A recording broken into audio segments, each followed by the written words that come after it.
Once upon a time, there was a beautiful young woman named Lillian. She was kind, hardworking, and very focused on building a good life for herself. She worked at a big supermarket as a sales assistant, and even though she didn't earn much, she never complained. She believed that one day her life would change for the better. But Lillian had one big problem: her mother. Her mother, Mrs. Ruth, always pressured her to get married. "Lillian, all your mates are getting married. Are you waiting for angels to bring a husband to your doorstep?" Mrs. Ruth would say almost every morning. Lillian sighed. "Mummy, I'm not ready. I want to build myself first." But Mrs. Ruth didn't want to hear that. So one day, without Lillian's permission, she arranged a blind date for her. "Just go," Mrs. Ruth begged. "Talk to him. If you don't like him, no problem, but at least try." To stop the nagging, Lillian agreed. That Saturday afternoon, Lillian wore a simple yellow gown and light makeup. She looked stunning but modest. When she arrived at the restaurant, it was full of couples. Her heart was beating fast.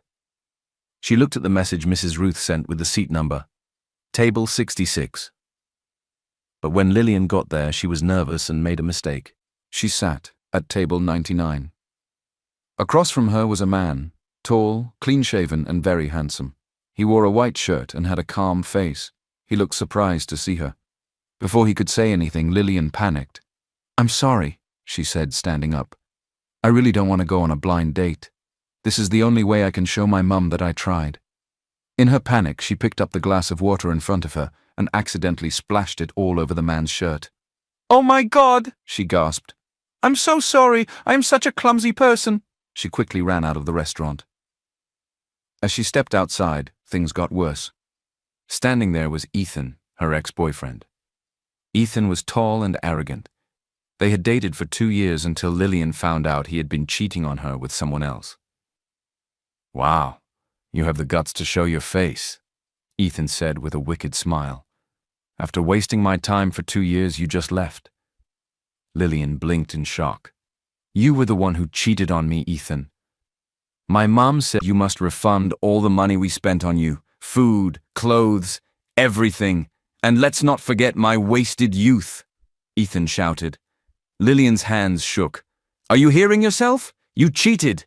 I should be the one asking for compensation." Ethan stepped closer.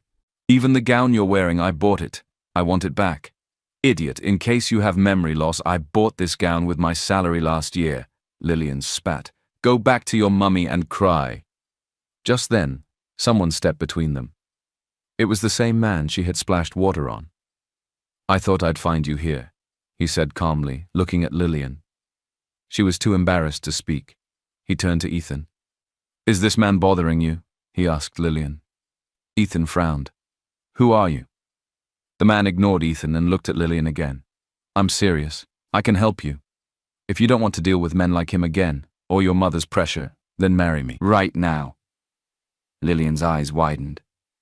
"What?" "I'm serious," he said. "Let's go and register the marriage. Right now." Lillian looked from him to Ethan. Ethan's eyes were filled with shock. Without thinking, she nodded. "Let's go." That afternoon, Lillian and the man, whom she would soon know as Derek, got married at the registry. No rings, no long speeches, just a quick signature and 2 witnesses. And just like that, Lillian became Mrs. Derek Cole. Outside the small marriage registry office, the sky was cloudy and the breeze was gentle. Lillian stood quietly beside Derek, still trying to process what had just happened. She had just married a total stranger. No ceremony, no family, no explanation. Just a signature and a surname change. Derek watched her closely. He had been watching her since the moment she stormed into the restaurant by mistake and sat across from him. He remembered clearly how her hands trembled as she held the glass of water, how her lips moved fast as she mumbled something about pretending to go through with a date just to satisfy her mother. Then splash. Cold water soaked his shirt, but he hadn't been angry. In fact, it had been the first moment in a long time that made him feel something. For months now, Derek Cole had been feeling lost. Everyone around him thought his life was perfect. After all, he was the only son of the Cole family, owners of Cole Enterprises. Rich, handsome, smart. But Derek hated how his life felt like a job interview. His aunt, his grandfather, even his late father's lawyer, everyone wanted to choose his wife for him. Marry from a good family, Derek. You need someone who fits your status. Stop being picky. Your cousins are already having babies. He hated it. All of it. So that day, when he saw Lillian run out of the restaurant and face that arrogant ex-boyfriend, something stirred in him. The way she stood her ground, even when her voice shook, the way she didn't recognize who he was. Maybe that was the sign he had been waiting for. Now, outside the registry, he finally spoke. "Lillian," he said. She turned to him slowly. "Yes?" "There's something I need to tell you. It's a rule in my family." She raised her brows slightly. "Okay?" "In the Cole family," he said softly, "there is no divorce, only widowhood." Lillian blinked. "What?" "I'm serious. We don't believe in breaking marriages. If we agree to be husband and wife, we stay married. The only way out is through death." Lillian stared at him, stunned. "But we just met." "I know." She opened her mouth to protest, but then closed it. The whole day had been madness anyway. She rubbed her forehead and let out a small breath.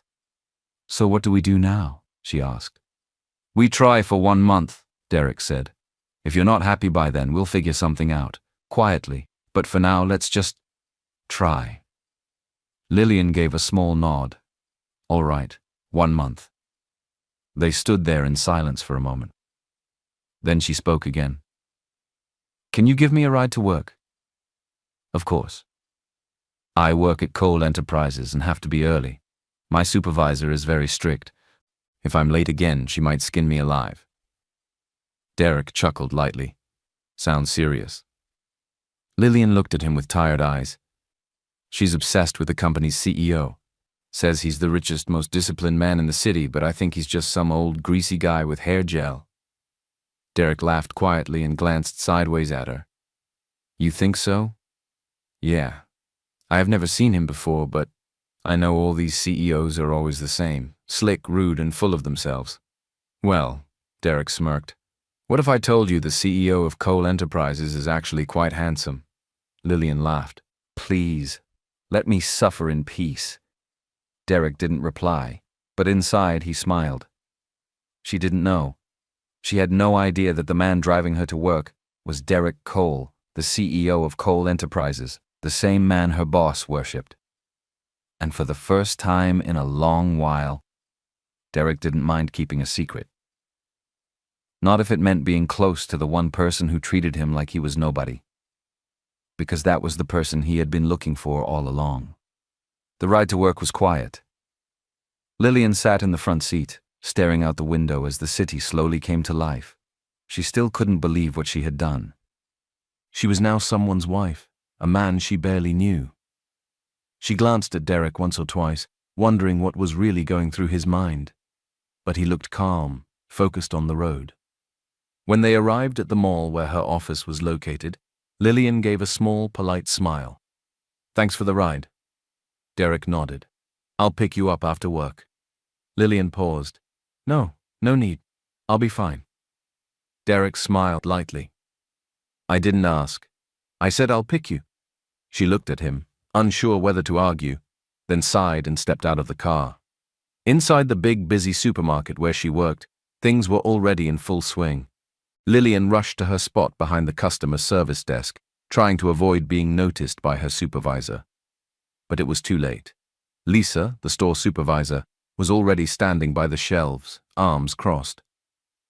Lisa was a tall woman in her mid-30s with sharp eyes and too much lipstick. She was known for being strict, unforgiving, and obsessed with anything connected to the Cole family, especially the CEO of Cole Enterprises. "You're late," Lisa said sharply. Lillian bowed her head slightly. "I'm sorry, madam. It was traffic." Lisa clicked her tongue. "You always have traffic. Are you the only one living in this city?" "No, madam," Lillian replied quietly. Lisa moved closer, lowering her voice. Don't let me report you again. And by the way, today is not the day to mess up. The CEO is coming. Lillian blinked. What CEO? Lisa rolled her eyes. Have you forgotten? The CEO of Cole Enterprises, our supermarket, is a subsidiary of Cole Enterprises. He's doing an inspection today. He might come in person. Lillian fought back a laugh. Oh, that greasy guy? Lisa's eyes widened. What did you say? Nothing. Nothing. Don't joke like that. He's not greasy. He's powerful, rich, young, and handsome. How do you know? Lillian muttered. Lisa straightened. Everybody knows. Even if I haven't seen him in person, I know he's perfect. And if I ever get the chance to stand near him, I swear I'll make him fall for me. Lillian chuckled under her breath. Good luck with that. Meanwhile, Derek had parked his car a few buildings away and was still sitting inside, thinking. He had known she worked somewhere in this area, but he didn't expect her to work at one of the supermarkets connected to Cole Enterprises. He leaned back in his seat, remembering her words from earlier. I think the CEO is a greasy guy. He shook his head with a small smile. So that's what you think of me? The more he thought about it, and the more he felt like this 1-month trial might be the most interesting thing he had done in years. Back in the supermarket, Lisa gathered the staff for a short meeting. Everyone, make sure everything is neat and perfect today. You never know who might walk in. And if Mr. Cole enters, smile, bow, and don't embarrass me. Lillian stood quietly at the back, folding her arms. Greasy or not, she whispered to herself. That man better not come and delay us with unnecessary drama. She didn't know he had already come, and he was watching her more closely than she could ever imagine. It was almost noon, and the supermarket was at its busiest. Customers pushed polished trolleys along wide aisles, soft music played above, and the bright lights reflected off the spotless tiles. This wasn't an ordinary store. It was one of the largest branches of Cole Mart, a premium supermarket chain under Cole Enterprises. Lillian was by the pastry counter, carefully arranging boxes of cupcakes. Her body was moving, but her mind was still unsettled. She kept replaying the morning's events, how she ended up married to a man she barely knew. Derek. Quiet, polite, mysterious, and kind, but still a stranger. She reached for another tray when someone accidentally brushed past her. Her elbow knocked the edge of the display stand, and one of the cream cakes slid off. Before she could catch it, it landed squarely on the front of a woman's white designer blouse. Oh my God, Lillian gasped. I'm so sorry. The woman stepped back, staring at the stain on her chest with wide, offended eyes.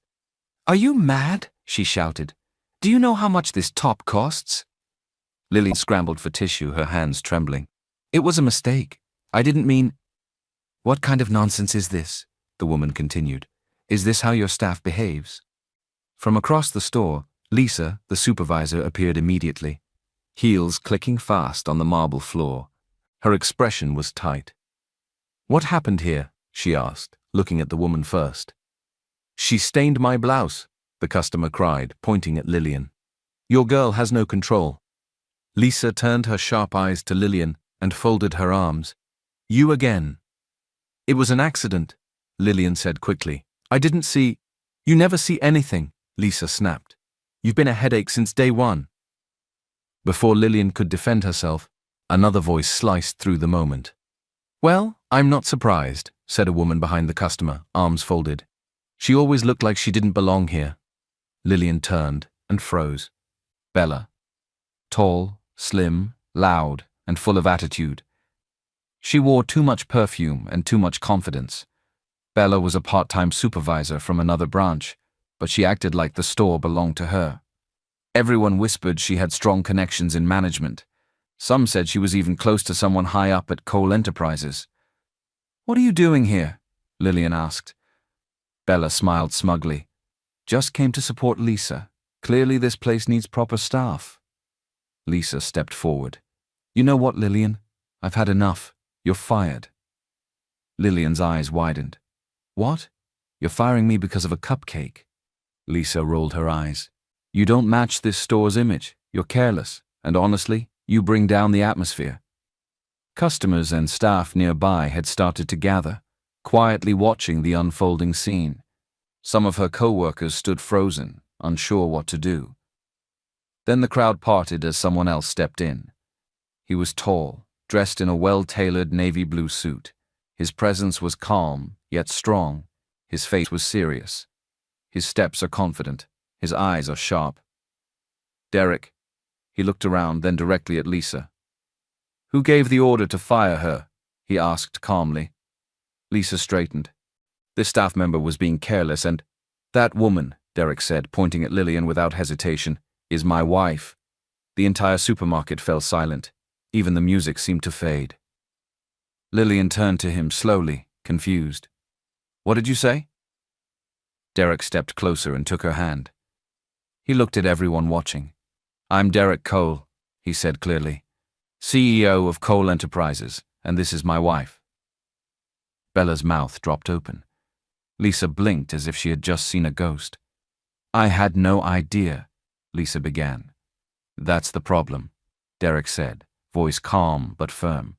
"You should treat every staff member with respect, not just the ones you think are useful." He turned to Bella. "And you, this isn't your store. You're not allowed here anymore." Two security guards had already approached from the sides. Derek gave them a slight nod. "Escort them both out, from every Colmart location, effective immediately." Bella tried to speak, but her voice cracked. Lisa began pleading softly, but it was too late. The guards stepped forward and guided them out. Derek turned to the rest of the staff and customers. "If anyone here has a problem working with my wife, feel free to leave now. Otherwise, do your jobs and treat her with the same respect you want for yourselves." No one said a word. Lillian stood beside him, stunned. It felt like her entire world had just shifted again. As Derek gently pulled her hand and led her out of the store, she followed silently. They walked together to his car, the warm breeze brushing past them. Lillian still hadn't said a word. Her hand was in his, but her mind was spinning. When they reached the car, she turned to him. "You're the CEO?" she asked softly. "Yes," Derek said. "You've been the CEO this whole time?" "Yes." "And you married me? Just like that?" Derek met her eyes. "Would you have said yes if you knew?" She looked down. "I don't know." He smiled a little. "Exactly." Lillian looked away, her heart thudding. Her husband was the CEO of Cole Enterprises, the same man her boss worshipped, the same man she had called a greasy guy. Now she understood why the staff had stared, why everyone looked ready to faint. She looked back at Derek. "So what happens now?" He opened the car door. "Now? I take you home, Mrs. Cole." And with that she stepped in, still speechless. The car ride was quiet. Lillian sat by the window, staring at the city as it passed by. Her thoughts were full, but her words were few. Derek didn't pressure her to talk. He simply drove with one hand on the wheel, the other resting on his lap, occasionally glancing at her with calm eyes. When they finally pulled up to a tall glass building, Lillian's eyes widened. A doorman rushed forward to open the car door. Derek thanked him softly, then turned to Lillian. "This is home," he said. The elevator ride to the top was smooth and silent. When the doors opened to the private penthouse, Lillian gasped. The living room was bright and airy, with floor-to-ceiling windows, cream-colored sofas, and a soft rug that looked like it had never been stepped on. Every corner smelled fresh. Every surface gleamed. "You live here alone?" she asked quietly. "Yes." She stepped inside slowly, not wanting to dirty anything. Derek removed his jacket and rolled up his sleeves. "Are you hungry?" "No," she said quickly, folding her arms. He smiled and moved closer. "You sure?" "Yes," she replied, a little too fast, and stepped back. Derek chuckled. "Relax, Lillian. I'm not trying to bite you." Lillian blushed and looked away. "We're just trying this for 1 month. Let's not start acting like husband and wife just yet." "Fair enough," he said softly. "But you should still eat something. Even housemates need food." She nodded and sat gently on the edge of the couch, her hands resting on her lap. That night, they didn't talk much. Derek gave her the guest room, which looked like a 5-star hotel suite. He didn't ask personal questions or push for attention. Instead, he respected her space. Lillian slept with mixed feelings, part relief, part confusion.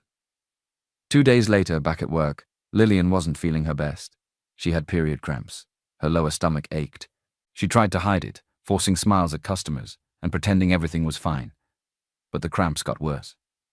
She bent slightly behind the counter, trying to massage her waist discreetly. "Are you okay?" one of the cashiers asked. "Just stomach pain," Lillian whispered. "I'll be fine." She wasn't expecting what happened next. An hour later, Derek walked into the store, not in a suit, but in a simple black shirt and jeans. He carried a small paper bag. He walked straight to her, ignoring the stares from staff and customers. "You didn't tell me you weren't feeling well," he said softly. Lillian looked up, shocked. "How did you know?" "I asked," he said with a small smile. "Here, drink this." He handed her a cup of hot ginger tea, freshly prepared. Lillian took it slowly, the warmth calming her hands even before it reached her lips. "Thank you," she said quietly. He leaned down and spoke so only she could hear. "You shouldn't push yourself when your body is crying. I'll talk to Lisa's replacement about adjusting your shifts." She looked up, surprised. "You don't need to do all that. You're my wife," he replied gently, "even if it's just for a month." He reached around, lightly pressed her lower back with his palm, massaging in small, careful circles. Lillian almost cried from the relief. "Feel better?" he asked. She nodded. "Yes, thank you." That very moment, loud footsteps approached. "Excuse me," a voice rang out sharply. They both turned. Bella. She had somehow gotten past security again, her heels clicking hard against the tile. Her eyes burned with anger as she saw Derek bent close to Lillian. "I knew something was going on," she snapped. "You lied to me." Derek stood up slowly, his face calm but his voice cold. "Bella, I told you before, stay away from me and from my company." She looked at Lillian with disgust. "This girl, this is who you chose over me. I have been trying to make you notice me and all to no avail, and you went and married this lowlife." Lillian opened her mouth to respond, but Derek beat her to it. "You need to leave, now." Bella scoffed. "You're throwing me out for a store girl?" "No," Derek said firmly. "I'm protecting my wife for the last time. Stay away." Security came quickly and escorted Bella out. This time, Derek made sure her access was blocked from all Mart branches permanently. After that day, Derek began to visit the supermarket more often. Sometimes he came with a drink. Other times, he just stood by the counter and watched quietly. He never disturbed Lillian while she worked. He simply observed. He saw how she treated the customers with respect, how she helped older women carry bags, how she fixed price tags without being told, how she cleaned shelves, arranged products, smiled, and pushed through even when she looked tired.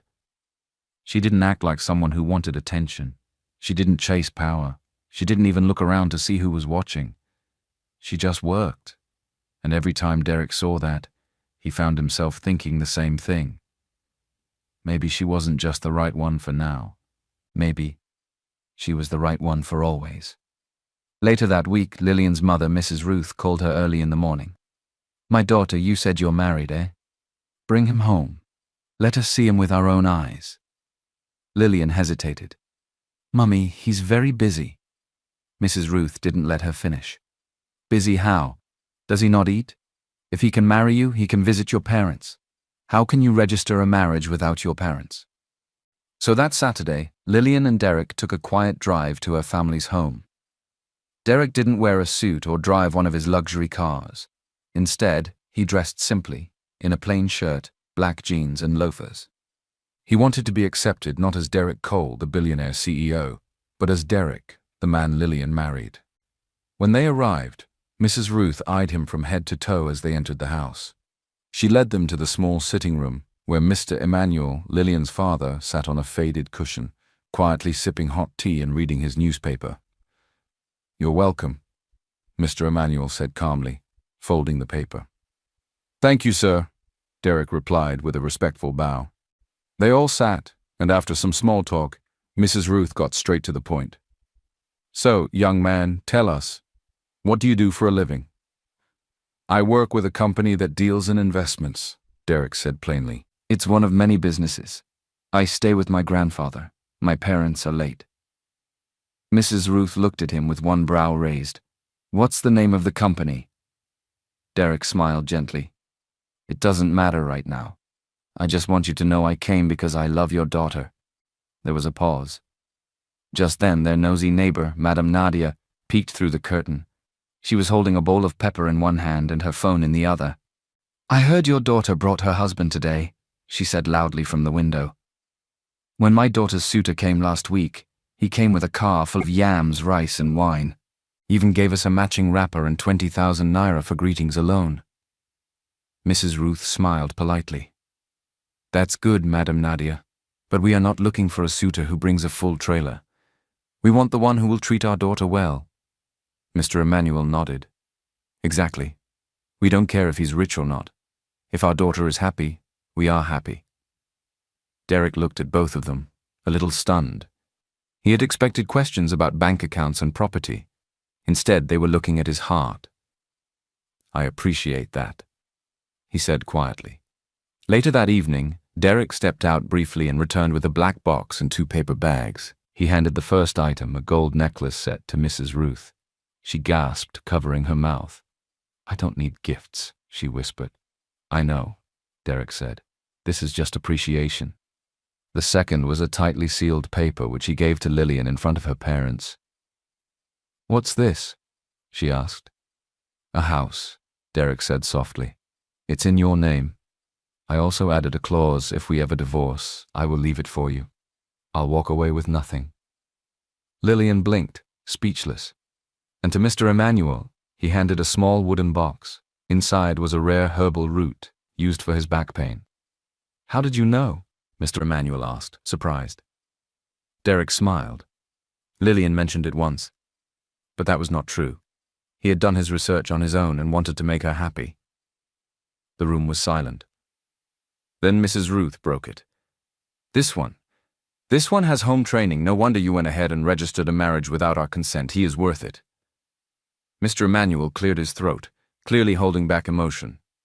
"Sit down, young man. Are you hungry?" "I can cook," Derek said quickly. "Please allow me." They all laughed. In the kitchen, Derek removed his watch and began preparing a simple meal, jollof rice with peppered chicken and steamed vegetables. He worked with confidence, but not arrogance. Lillian watched him from the doorway, arms folded, still trying to figure out who exactly she had married. By the time they sat to eat, the whole house was filled with the sweet aroma of tomatoes, thyme, and grilled spice. "Delicious," Mrs. Ruth said between bites. After the meal, as they cleared the plates, she whispered to her husband, "You sure this one is not one of those rich children hiding from something? How else did he get the money for all those gifts?" Mr. Emmanuel whispered back, "Even if he is, I don't mind. Any rich child who can wash a plate and cook like this has sense." Lillian smiled to herself. She could hear them gossiping. And Derek, still wiping the table, just smiled too. After the homemade meal at Lillian's family's house, Derek drove them back toward the city. The road was quiet, the air still and warm, and the silence between them felt oddly comfortable. Lillian sat quietly in the passenger seat, glancing at Derek from time to time. He had removed his suit jacket, rolled up his sleeves, and was humming lightly to a soft song playing on the radio. There was nothing arrogant about him, nothing that screamed power or pride, just a calm, kind man focused on the road. She couldn't stop herself from thinking, how can someone be so rich and still be this humble, this thoughtful? He had been nothing but gentle since the day they met. He didn't brag, he didn't show off. He had defended her, respected her, even tried to blend into her family as if he didn't come from wealth. Lillian lowered her gaze to her lap. Was she falling for him? The idea made her heart skip slightly. She wasn't ready to say it aloud, not even to herself, but something was definitely shifting. She was still lost in her thoughts when Derek's voice brought her back. "There's a social dinner tomorrow," he said casually. Business thing. I was wondering if you'd come with me. She looked at him, surprised. Me? Why? He smiled without looking away from the road. Because you're my wife, and I want you by my side. Lillian hesitated. I don't have those rich woman gowns. I'll take care of that, he replied, already dialing his assistant. The next evening they arrived at the Grand Event Center, a luxurious ballroom with chandeliers like frozen waterfalls and floors that sparkled like glass. Lillian wore a sleek emerald gown that hugged her waist but flowed like a river. Her natural hair was styled into a soft bun, and delicate gold earrings completed her look. She looked elegant, yet still herself. The event was full of important people: CEOs, business heirs, and government officials. Derek was shaking hands with men in tuxedos and ladies in glittering gowns. Lillian stayed quietly by his side, holding her small clutch, nodding politely. Then came Sandra Joe. Sandra was a longtime family friend of the Coles and the only daughter of Chief Joe, a wealthy industrialist. Everyone knew she had always set her eyes on Derek. Her dresses were always tight, glittering, and low-cut. Her makeup looked painted on, and her heels were high enough to make her walk like she was on stilts. Tonight was no different. She strutted up to them, hair swinging, red lips curved in a mocking smile. Oh, Derek, you didn't tell me you were bringing your friend. Lillian tried to smile politely. Sandra didn't wait. You know, I've always told Uncle Charles, she was referring to Derek's grandfather, that you needed someone elegant beside you, someone who fits the family. Derek gave her a bored look. Evening, Sandra. Sandra turned to Lillian. Be careful with that dress. It looks borrowed.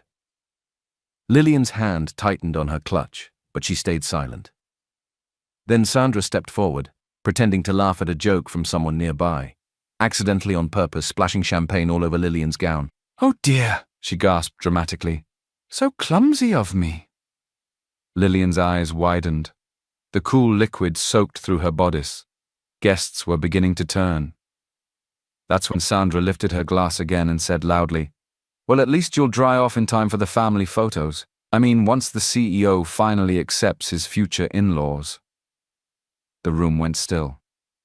At that moment, Derek returned from a brief meeting with some foreign investors. His eyes landed on Lillian's wet dress, then on Sandra's smirk. He walked up, took Lillian's hand, and faced the crowd. Everyone meet my wife, he said, his voice calm but clear. Lillian Cole. A gasp spread across the room. Sandra's fake smile twitched. And one more thing, Derek added, eyes now cold. From this day forward, Cole Enterprises will no longer do business with the Joe family. What? Sandra stammered. You can't. I can, Derek said, and I have.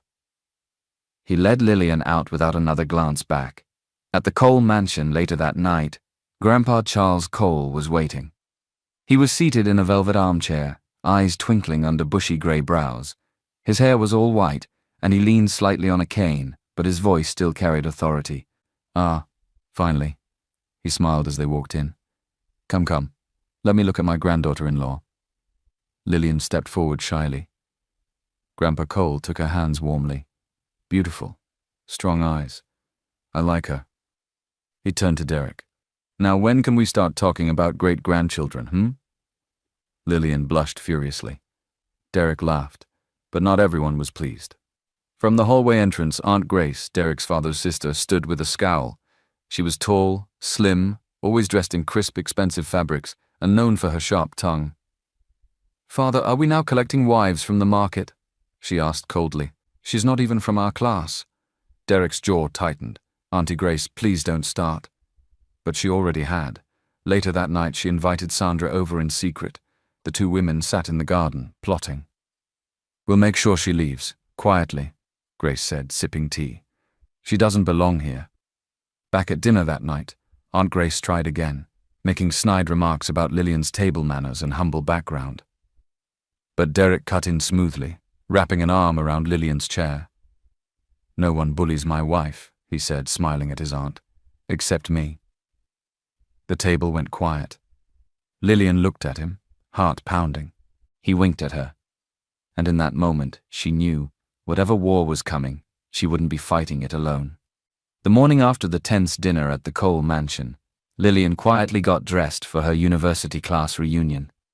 Her phone buzzed with messages from old classmates reminding her about the event.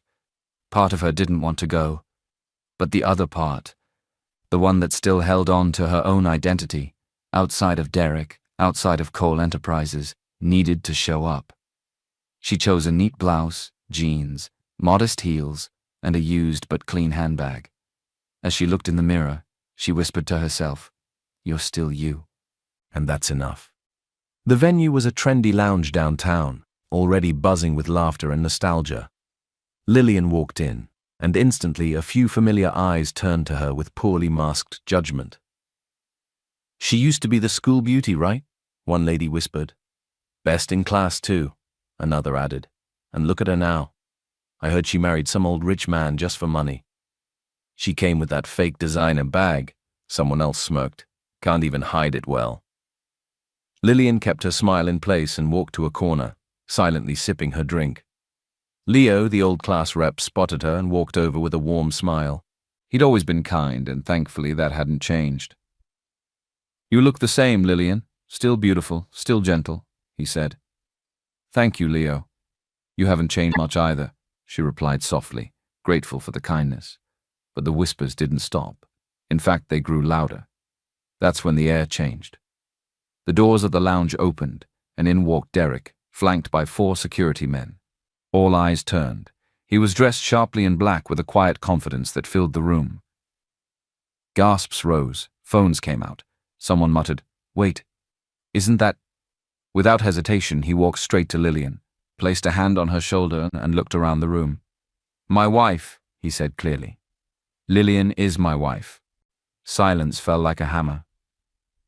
"I've also instructed our HR department to blacklist any company linked to Cole Enterprises from working with those who think mocking others is a joke," he added, cold eyes sweeping the room. "Bullying will cost you. Learn to speak kindly, or stay silent." The ringleaders, the same girls who'd mocked her, began stammering apologies, their faces drained of color. But Derek wasn't interested in their apologies. He turned to Lillian, offered his hand, and simply said, "Let's go." In the car, Lillian stared out of the window for a moment before turning to him. "Thank you," she whispered. Derek looked over, soft amusement on his face. "You're welcome. Though I'm not sure how I feel about your class rep being that friendly." Lillian smiled, half laughing. "Are you jealous?" "Not at all," he teased. "I just think he was leaning a bit too close." Lillian smiled knowingly. Back at the penthouse, they removed their shoes and settled in. Lillian moved to sit on the couch, but her heel caught on the carpet. She yelped as she stumbled, twisting her ankle slightly. Derek rushed over and caught her before she fell. "Careful," he said, lifting her off the ground. Their eyes locked, close, too close. He didn't let her down immediately. "You're warm," she whispered without thinking. "So are you," he replied, voice quiet. "You always are." He helped her sit, still holding her ankle gently. She looked at him, and something passed between them, a feeling neither could fully describe. I should get some ice," he said quickly, breaking the moment. But as he stood, he chuckled lightly. "What?" Lillian asked. "I was just thinking." He glanced back with a soft look. "If we had a baby, would they have your eyes or mine?" Lillian blinked, her heart thudding. "You're already thinking about babies?" she teased, trying to lighten the mood. Derek shrugged playfully. "Can't a man dream?" She smiled but looked away. "I just want to work hard. Prove myself. Make my own money." He nodded. "And I'll be your #1 fan." And just like that, the balance between their playful banter and growing emotional bond deepened a little more. The next morning, Derek stirred from sleep to the sound of quiet movement. He blinked his eyes open and saw Lillian standing by the wardrobe, already dressed in a pale blue blouse tucked into a long black skirt. Her hair was neatly packed in a high bun, and she was lightly dabbing powder on her face. "Good morning," he said, sitting up. She turned, smiling gently. "Good morning, sorry. I didn't want to wake you." He stretched and yawned. "What's the occasion?" I have a job interview today, she replied, checking her folder again to make sure all her papers were in order. Derek frowned slightly. Where? A company called AE. They posted an opening online. I applied and got a call back. I could make a call, you know, he said, watching her carefully. One word from me and you'll be hired. But Lillian shook her head. No, please. I want to earn this myself. I don't want special treatment. I want to stand on my own. He looked at her, then nodded. All right. But if they mess with you, I won't sit quietly. She chuckled. Let's hope they don't. Later that day, Lillian sat nervously across from a panel in the AE conference room. Most of them were professional, but one manager, Mr. Kenneth, the head of administration, was different. He watched her like a hawk and kept smirking. After the interview, he called her into his office alone. You want this job? He said, folding his arms. I can make it happen, but I want something in return. Lillian stiffened. What do you mean? He stood up, walked around the desk and leaned in. Sleep with me. I'll secure your position. If you don't, well, I can make sure you never work anywhere decent again. Lillian gasped, clutching her file to her chest. Are you serious? He sneered. Stop acting like a child, just think about it. Lillian stormed out, shaking with rage and disbelief. She didn't say a word to Derek when she got home, but somehow, he knew something was wrong. That night, he made a quiet call to his assistant. By the next morning, the news was everywhere. Cole Enterprises acquires AE at 50% below market value. In a statement, the new CEO announced, the previous management encouraged harassment and corruption. Effective immediately, Mr. Kenneth is fired and blacklisted for sexual misconduct. Any woman harassed by him will be compensated and protected under the Cole Group's legal network. Lillian received an email from AE offering her the position with an apology and updated leadership. She stared at the screen, stunned. Then slowly a smile crept across her face. She knew Derek was her lucky charm. But the peace didn't last long. That same week, during a family dinner at the Cole mansion, Aunt Grace and Sandra launched their most vicious move yet. Knowing Lillian wasn't present, they drugged Derek's wine with an aphrodisiac. He sipped it, unaware, then excused himself to his room when he began feeling strangely dizzy and hot. He barely made it to his bed when the door creaked open. Sandra stepped in, wearing a red silk robe that left little to the imagination. She smiled seductively. I'm here to take care of you, Derek. His vision blurred, but he knew something wasn't right. Get out! She came closer, brushing his arm. Don't fight it. It's just us now. That good-for-nothing woman doesn't appreciate you. Derek's breath came in sharp gasps. His body was reacting, but his mind fought to stay awake. Then he did something drastic.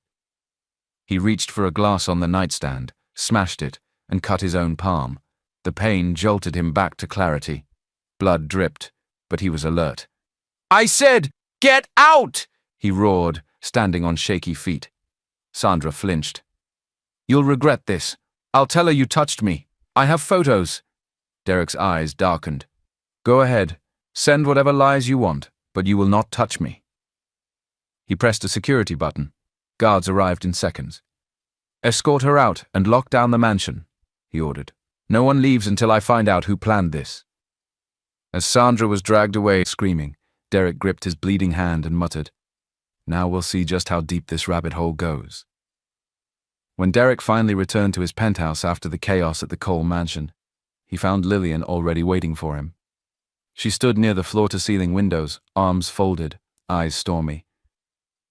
The moment he walked in, she turned to him, voice trembling. So this is what you do when I'm not around? He blinked, confused. Lillian? What's going on? Don't act clueless, she snapped, pulling out her phone and shoving it toward him. On the screen were several photos, Sandra on his bed, smiling seductively in her silk robe, one of them showing her hand touching his face while he looked barely conscious. I know our marriage isn't real, she said, voice cracking. But I thought you had at least some respect for me, Derek. He stared at the images in disbelief. Where did you get these?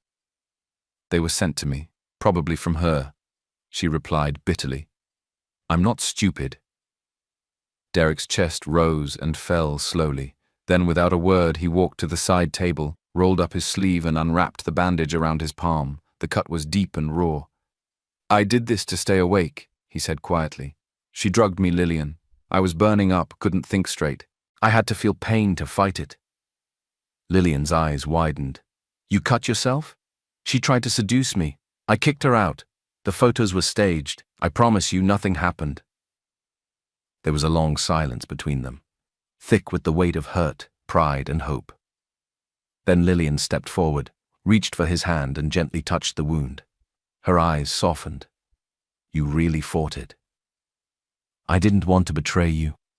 I know we have a contract marriage, but I feel something for you. And I know you feel it too," he whispered. Their eyes met. Slowly he cupped her cheek, brushing away the tear that had fallen. She leaned into his touch. The kiss came softly at first, hesitant, then deepened with emotion. Derek pulled her close, wrapping his arms around her. Before either of them realized, he lifted her effortlessly into his arms, carried her to the bed, and laid her down with tender care.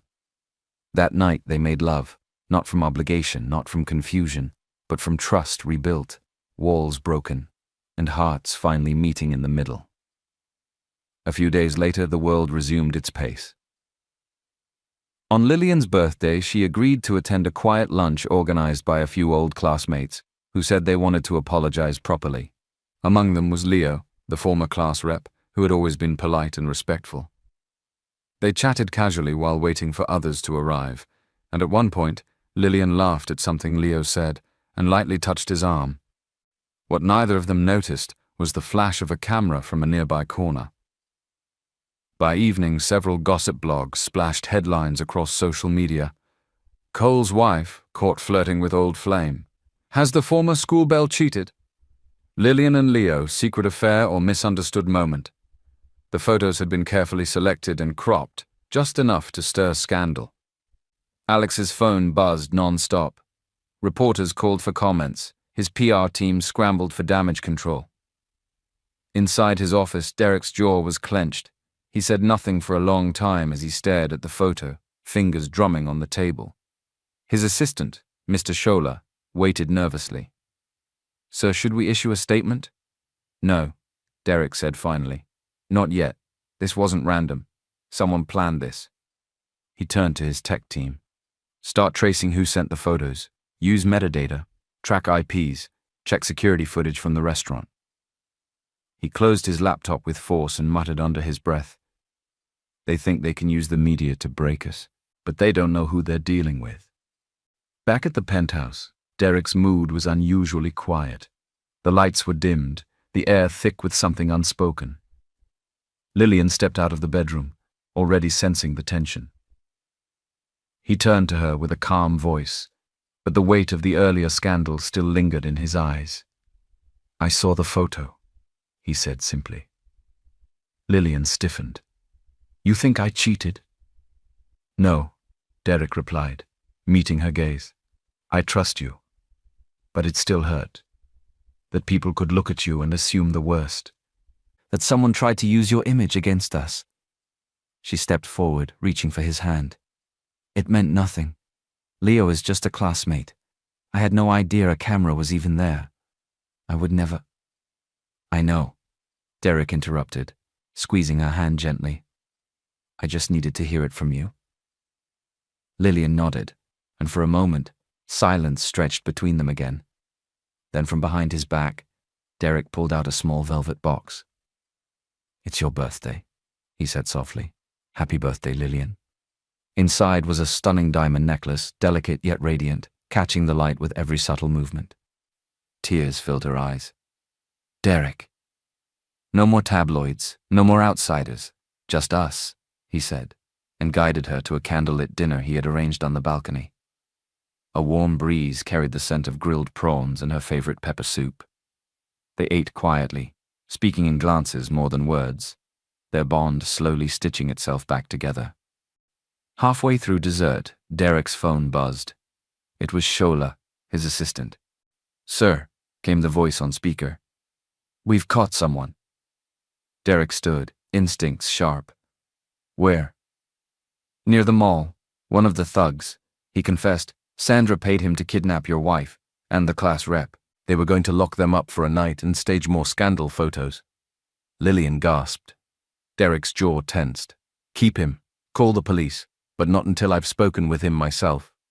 Within hours, Derek arrived at the private holding room. The thug, a scruffy man in his 30s, trembled as Derek approached. Please, she paid me. Sandra, I didn't know it was this serious. I was just supposed to take some photos. Fake intimacy, that's all. You laid a hand on my wife? Derek's voice was icy. The thug dropped to his knees. No, sir, I swear. We couldn't even get close. Her security was too tight. We noticed your men. Derek nodded at Shola. Call our legal team. Press charges for attempted kidnapping. Leak the statement with Sandra's name attached. Later that evening, Sandra exploded when she found out the truth. Contracts from Cole Group began dropping her endorsements. Her family's business ties were cut. The phone stopped ringing. Meanwhile, Lillian sat in her dressing room, staring down at a small plastic stick in her hand.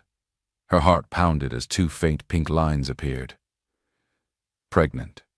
She sat still for several minutes, unsure whether to cry or laugh. She touched her stomach gently, whispering, "Are you really in there?" When she finally told Derek, he froze, then swept her into his arms, spinning her around in disbelief and joy. We're going to be parents? She nodded, smiling through tears. But the joy was short-lived. One afternoon, while preparing lunch, Lillian doubled over in pain. Derek rushed her to the hospital. After urgent scans, the doctor gave them the news. It was a minor scare. The baby is fine. But Lillian needs rest. No stress, no heavy lifting, no long hours. Later that night, Lillian stared out the window, the necklace still around her neck. Derek, maybe we need a break. He turned from the door, alarmed. What? Not from you, just this world. The pressure, the scandals, your name, your money. I just want to breathe. You want to leave? No, she whispered. I just want to find myself again. She packed lightly and returned to her parents' modest home. The following week, when she hadn't returned, Derek stood outside in the pouring rain, holding nothing but a single umbrella, refusing to leave. He waited and waited. When Lillian's mother opened the door and saw him soaked, she sighed deeply. This one is stubborn, a rich man standing in the rain just for you, Lillian. Her father joined, shaking his head. He really loves you, Lillian. You can't fake that kind of patience. Moved by their words, Lillian opened the door fully and stepped into the rain with him. You're not giving up? Never, Derek said, cupping her face. You're mine. I'll wait as long as it takes. Just don't leave me alone in this world. She touched his cheek, tears mixing with the rain. Let's go home. He smiled and led her back to the car, shielding her with the umbrella, his heart finally steady again. The next morning, Lillian dressed early, trying not to disturb Dare, who was still asleep. Her steps were quiet, but her thoughts were loud. The peace they rebuilt was still fragile, and she didn't want anything to shake it. As she crossed the busy street just a few minutes from the supermarket, a familiar voice cut through the air. Lillian? She stopped. Ethan, standing smugly in a cream jacket, sunglasses perched low. His presence immediately drew attention from passers-by. Before she could walk away, he stepped in front of her. I don't want to cause a scene, he said, pretending to smile, but unless you want the whole country to think you're a cheater, and you are not qualified to be a billionaire's wife, you'll transfer 1 million naira into this account. He held out a slip with account details scribbled in red ink. I'll keep quiet, stay out of your life. Otherwise, who knows what kind of stories will appear next? Your parents, your poor little family, might get harassed. You know how cruel the media can be. Lillian stared at him, anger flaring in her chest. I was crazy to have ever dated you. You are such a cheap loser. Ethan laughed, low and arrogant. Yes, you were. But here we are. Suddenly, a black SUV pulled up beside them. The door swung open. Derek. He stepped out in a fitted dark blue shirt, eyes cold, voice calmer than expected. Stay away from my wife. Ethan turned, trying to stand taller, but Derek was already holding his phone. 2 million. Done. Ethan grinned. Pleasure doing business. Before he could finish, Derek spoke to his head of security without looking away from Ethan. Break his left leg. Make sure the bill matches the payment. The security man nodded once. Ethan's eyes widened in panic. Wait, what? But it was too late. The guard stepped forward, dragging him into the alley behind the plaza. A scream followed. Derek turned to Lillian. That's how we deal with pests. Thank you for always showing up for me, Lillian said, holding his hands tightly as they walked into his car. Later that evening, Derek had just returned from a meeting when Shola whispered in his ear, Jane Williams is back. Derek's jaw tightened. Of course she is. Jane Williams, the woman he once dated briefly after being introduced by both families. She had left for the United States, saying she wanted to explore life. But now, out of nowhere, she was back, and interested again. News blogs were already speculating. She was seen with Derek once, outside a lounge where she'd been harassed by a sleazy older businessman. Derek had stepped in, only to get her safely into a taxi. But now Jane had started fueling rumors. Whispers about old intimacy, rekindled romance, and a possible engagement. Derek scoffed. That night, at a high-profile club opening, Jane appeared again, this time in a low-cut red dress surrounded by socialites and cameras. When one older man tried to pull her aside and whispered something vile, Jane slapped him. The man raised his hand in return. Before he could touch her, Derek appeared, grabbing the man's wrist mid-air. She said no. The crowd parted. Derek pulled Jane away from the chaos and led her to the exit. Outside in the cool air, he turned to her. I didn't help you because I care, he said sharply. I helped you because I was raised right. Jane blinked. You don't mean that. I do. Stop trying to re-enter my life. I'm married. I have a wife I love. You left. Stay gone. He walked off without another word, his heart already racing, not because of Jane, but because he knew what her return could trigger, and how far some people would go to claim what was no longer theirs. The following morning, the Cole Group headquarters was already buzzing when Derek arrived. He walked briskly through the glass lobby, nodding at a few staff members, his mind focused on the day's board meeting, until he saw her. Jane Williams. Standing by the reception desk, perfectly dressed in an elegant beige suit, hair pinned back neatly, holding a folder with the company's logo. What are you doing here? Derek asked, his voice controlled but firm. Jane smiled innocently. I was recommended to help with your upcoming expansion project. Grandpa Cole said the company could use my expertise from the States. I'm just here to assist. Derek's jaw clenched. You're not part of this company, Jane. You don't belong here. Oh, come on, she said softly, leaning closer, rubbing his arm. Don't make this awkward. We both know we work well together. Not anymore, he said, turning away. Stay out of my office. Later that evening, Derek returned home exhausted. The moment he stepped inside, Lillian's expression told him something was wrong. She stood by the kitchen counter, arms folded, eyes sharp. So, you finally came back? What's that supposed to mean?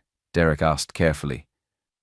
She moved closer, sniffed the air, then said flatly, You smell like another woman's perfume. He blinked. What? Don't deny it, Derek.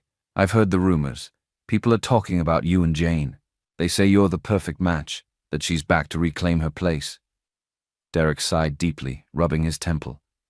Lillian, there's nothing between us. I didn't invite her to the company. I didn't even know she was coming. Wow, she was even at your office. If you didn't invite her, then why was she at your building? She showed up unannounced, claiming Grandpa recommended her. I already told Shola to bar her from the premises. His tone softened. I'll make it clear to everyone. Jane Williams has no connection to me anymore.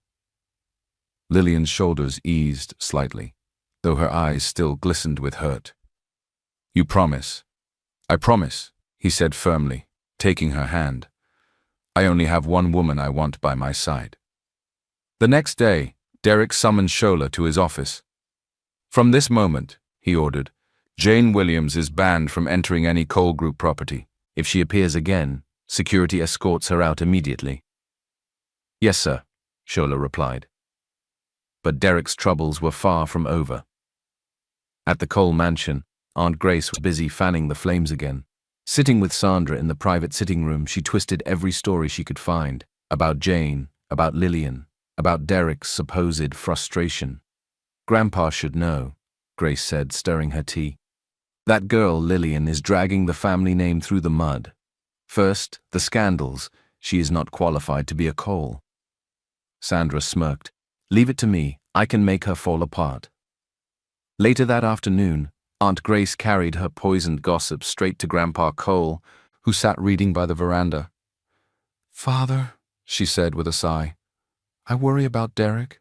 That wife of his is insecure, dramatic, and controlling. Even the staff are whispering about how she treats people. Grandpa lowered his glasses. Grace, I've lived long enough to hear lies from polite mouths.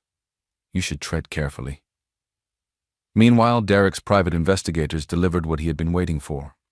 Evidence.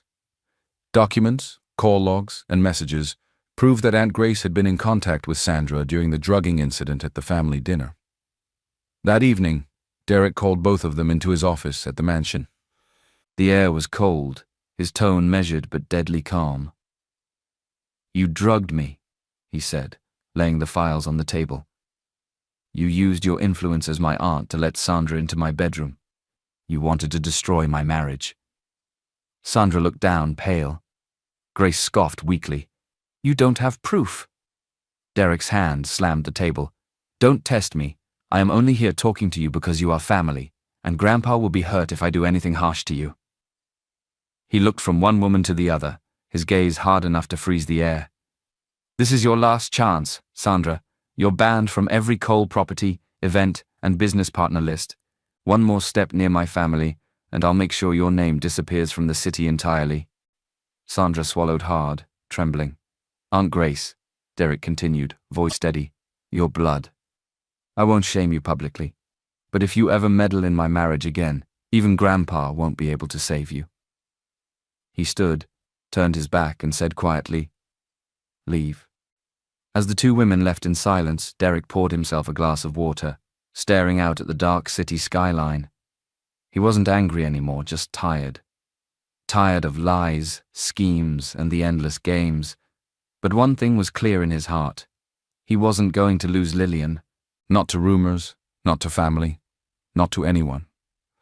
Meanwhile, that afternoon, Lillian received a message from Jane Williams. Can we talk privately, just woman to woman? Please meet me at Cafe Aria. Lillian hesitated, but eventually went.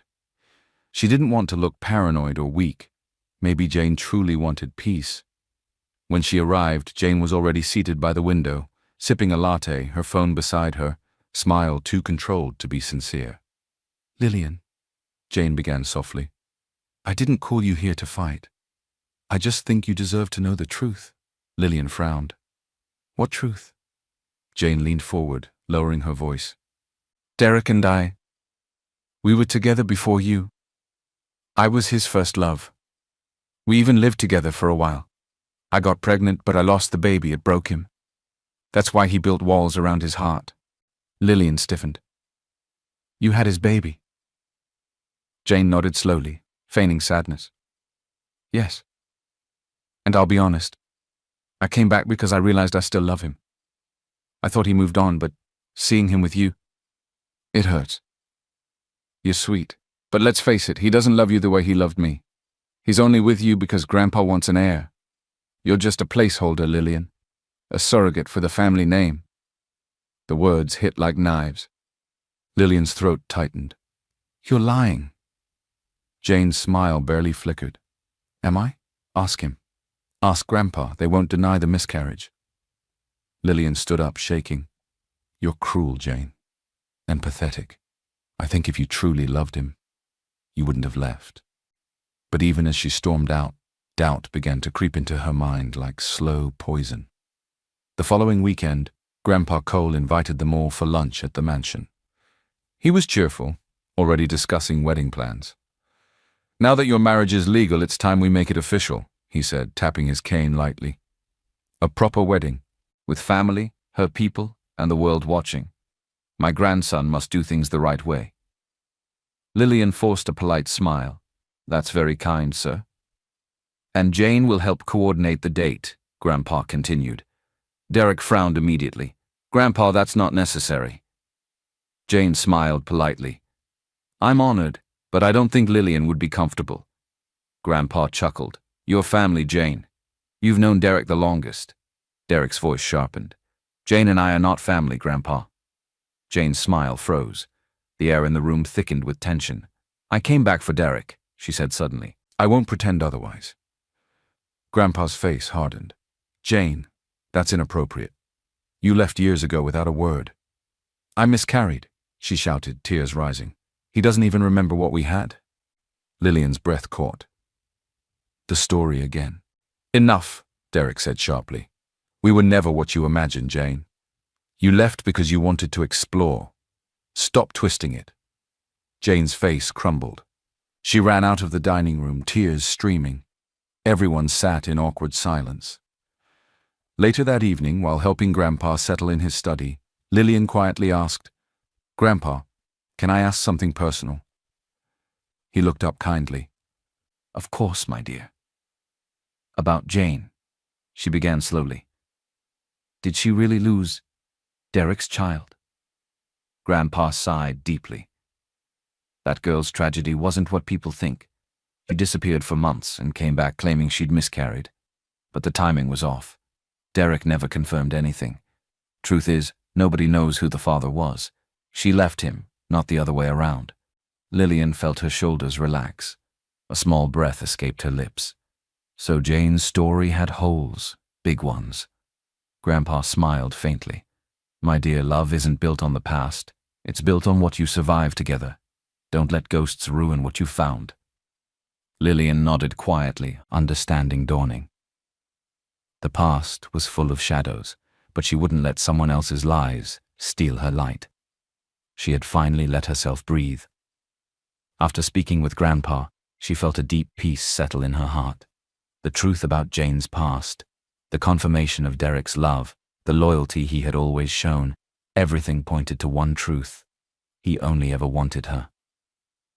She smiled to herself as she stood in the garden behind their home, hand resting gently over her belly.